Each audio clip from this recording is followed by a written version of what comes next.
Hi, hello. Thank you so much for joining us today. Hi, it's nice to be here. I'm very excited. Thank you so much. Oh, no problem. So, go ahead and introduce yourself to start. Hi, my name is Amelia Pulido, and for short, everyone just kind of calls me Amy. That's my nickname. So, hi, happy to be here. I'm Oh, excited to be hi. here. Hi. We're happy that you're here. So, for those who are watching today that don't know what deafblind means, do you mind explaining a little bit about that and how you are part of the deafblind community? So, yeah, deaf blind. Prior to me being born, my mom, while she was pregnant with me, had gone and interacted with someone else and their babies. So she held this particular baby who was sick. My mom didn't realize it, so she's holding the baby while she's pregnant with me. And she held me for a while, and my dad and my aunt had taken off to go somewhere and do something. And when they came back, she was able to pass the baby along. So she noticed something was wrong a little while later, went to the doctor and found out that she had had measles, and that measles could cause deafness, blindness, or heart attacks Oh, to, wow. yeah, to the babies in utero. So as I was born, they discovered that um, I had cataracts in Mm. both of my eyes upon birth. And then a week after that, I ended up having cataract surgery. My family ended up later on going to some party, and everyone was in the car together, and I was sleeping in the back seat. I was 3 months old. So after the party, everybody was ready to take off and go home, and there was a lot of loudness and revelry and balloons popping, and they were pretty puzzled because they thought I would wake up crying. And everybody looked at me with all the noise going on, and they were shocked that I didn't hear a thing. And so they took me to the doctor and had some tests run, and they realized that along with the blindness, I was born deaf. Mm. And so I had already had the cataract surgery in both of my eyes prior. And so I ended up having the lenses of both of my eyes replaced. Wow. So I started wearing glasses at that point. And then at the age of 6 months, I started wearing hearing aids. And so from that point on, I've been going to the eye doctor. I went to the children's hospital regularly when I was growing up for frequent visits for my eyes to get checked up to see if everything was okay. Mm-hmm. And then at the age of 10, all of a sudden, I went for an eye exam. And you know how they have the letters on the wall that you have to read as you cover up one eye? Mm-hmm. Well, so I had covered up my right eye and I couldn't see a thing. The doctor and my mom kind of looked at each other in shock. No one said anything. I was like, what's wrong? What's going on? So they did some more analysis, and they did ran some more tests on my eyes. And they found out that I also had, in addition to the cataracts, I had glaucoma in both of my eyes. Oh my gosh. And now glaucoma just simply means that there is internal pressure in your eyes, and so they ended up giving me medication in the form of eye drops. So I left the children's hospital at that time, and I ended up going to USC where I met up with a doctor there.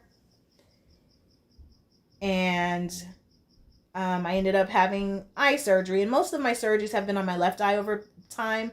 On my right eye, it was just the one surgery. Like I can see rainbows, I can see halos and things like that out of that one eye. So the surgeries weren't really successful. But on my left eye, with the high pressure and all that, I've been having surgeries over a long period of time at USC, and then eventually switching over to UCLA. But at the age of 17, I had surgery. That was the last time I had surgery up until last year, 2019, where I had surgery again on my left eye at UCLA. And my left eye, they noticed that there was quite a bit of scar tissue. And so they went to remove that and hopefully repair it via the surgery. But unfortunately, my left eye is, the vision there is still blurry. And so, they were hoping to preserve my vision in that eye, but unfortunately, it didn't really work out. I do have, I did end up having cornea blockage as a result. Oh, wow. Yeah, so it covers up my lens, and there's like white or gray matter that covers up the lens in my left eye. But I do have some vision still in my right eye, so I cherish my right eye very much. And so I use my medication still. Those eye drops that I was given at age 10, I've been using it for 30 years now. Wow. Wow. So now you're heavily involved in the deafblind community, right? Yes, yes. I started. So, how did you get involved? Oh, right. You know what? I'm sorry. Yeah, thank you. I'm sorry. I didn't mean to interrupt, but. Oh, no, that's fine. I didn't want to be rude. I want to hear your story. It's great. Keep going. Okay. So I got involved because a friend of mine let me know about SCADB, Southern California Association of Deaf Blind. Mm-hmm. So I ended up joining. It was quite different from the experiences that I've had before, because all of the deaf events that I had gone to frequently all along the way were quite different from the deaf blind events. And I always wonder, where's my community? Where's the deaf blind people? I wanted to get involved. I wanted to socialize with people within my own community. Mm-hmm. So I really have to extend gratitude to my friend who let me know about this event. So I ended up going to GLAAD in Los Angeles. I went to this event, I walked in, and this was my first time at a deaf blind event, at a social. I walked in and I was able to mix and mingle with people, and I was a little bit shy because I didn't know what was going on, but I did end up relaxing and feeling better. And I found out about some of the people there who were SSPs. I was unaware of what an SSP was, so I was able to learn and pick up. And just to expand, SSP means support service provider. So that means they provide visual and auditory information as interpreters to the people who they are providing services for. And so I was able to look around the room and see different people in their different roles. And it was just really heartwarming for me. I, felt really connected to the community right away. And I just felt like my heart was just already open to that community. So I was happy. It was great. That's so cool. Yeah. Oh, what a beautiful story. Thank you. So, just wondering, when you have to go to the store or use your video phone or browse on social media, how do you accommodate that for yourself? How do you use your phone? Well, the accommodations that I need to be able to use to access social media, etc. I do have a Mac computer, and there's a feature on there called Zoom Text, which enlarges the letters, and so I'm able to read email and browse on social media and things like that.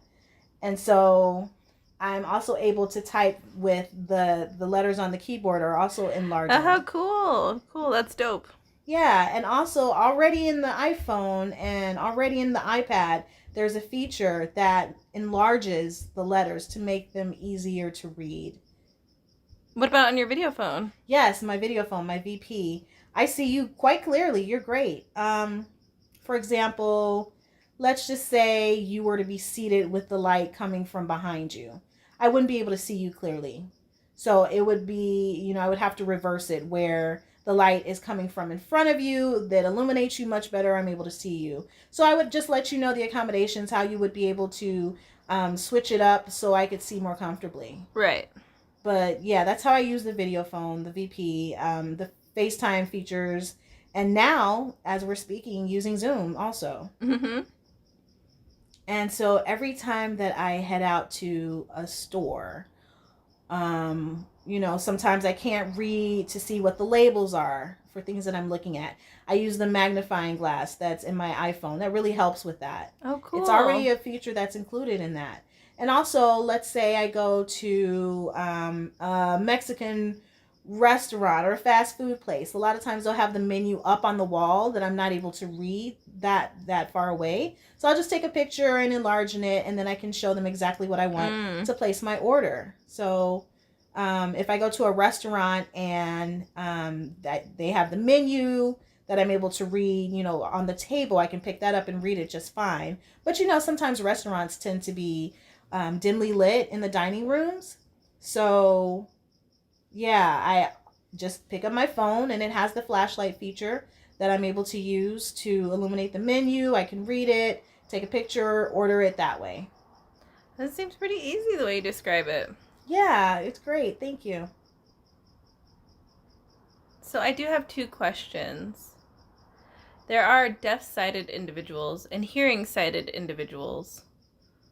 What would you want to tell people, whether they are deaf-sighted or hearing-sighted, about deafblind?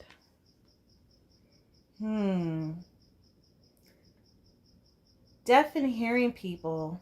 Well, I would want both the deaf and hearing communities to kind of join hands and work together to learn and educate themselves about the deaf community.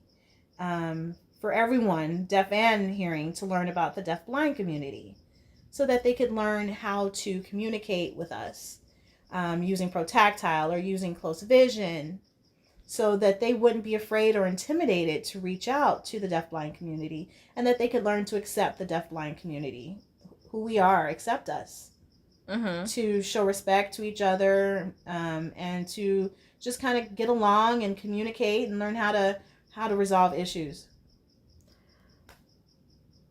The way you describe it seems so easy. What is some advice that you could give to the sighted community if you have the chance, whether they were deaf or hearing, but the sighted community, what would you tell them? Ooh. What advice I would give to the sighted community, whether deaf or hearing? Both the deaf-sighted and hearing-sighted communities, I would say, please learn to get along and socialize with the deafblind community. Make friends with people in the deafblind community.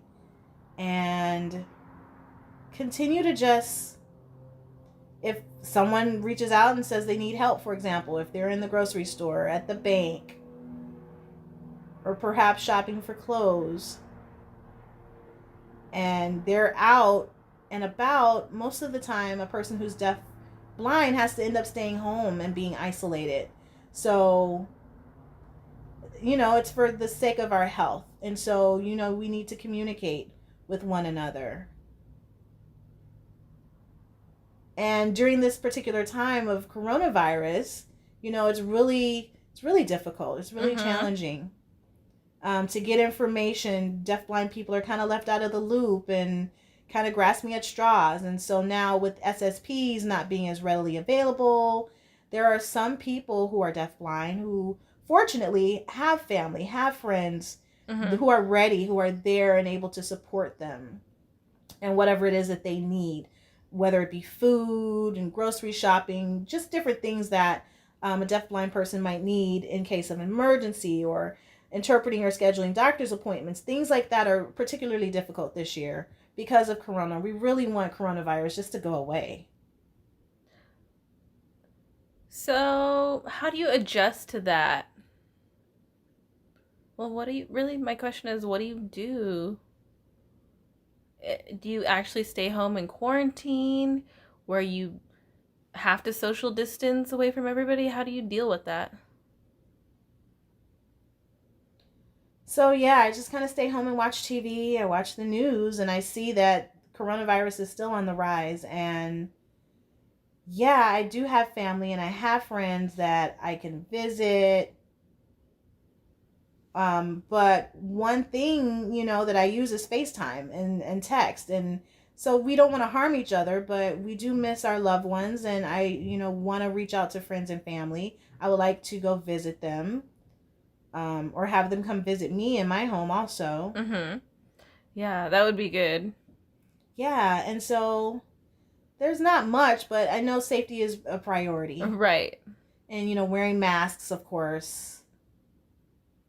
And I guess for me, my husband, he's deaf but sighted. And so he's always ready. We can go out to eat, or he can bring something home. He can go grocery shopping, whatever it is. He's ready, willing, and able to do that. He's so supportive.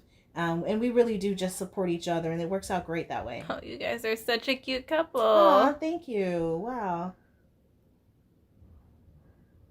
So, what are your goals? What are your dreams? What do you want to do?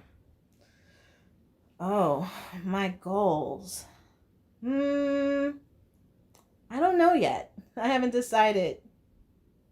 Um, but maybe someday in the future to maybe, I don't know.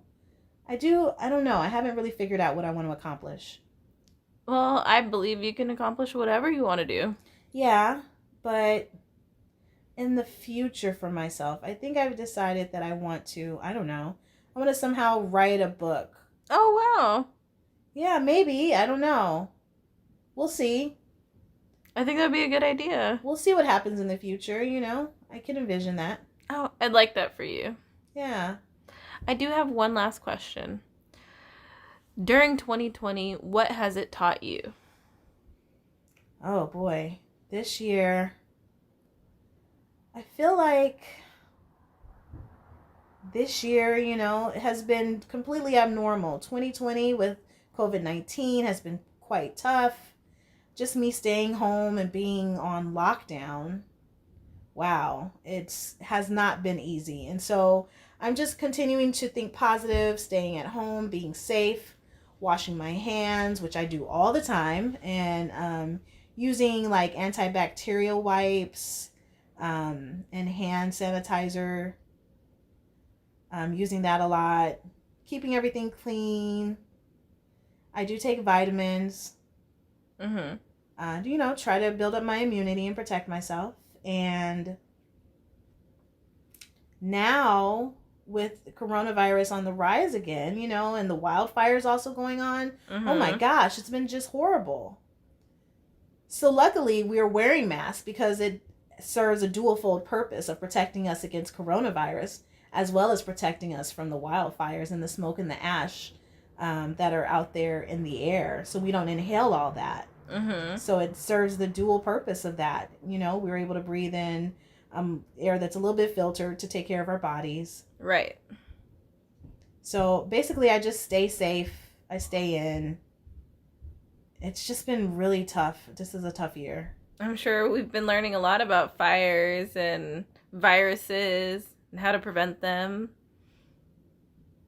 It's not been easy, but we have to stay positive. I really like your answer, Amy. Thank you. Yes, thank you. Positivity is important. Yeah.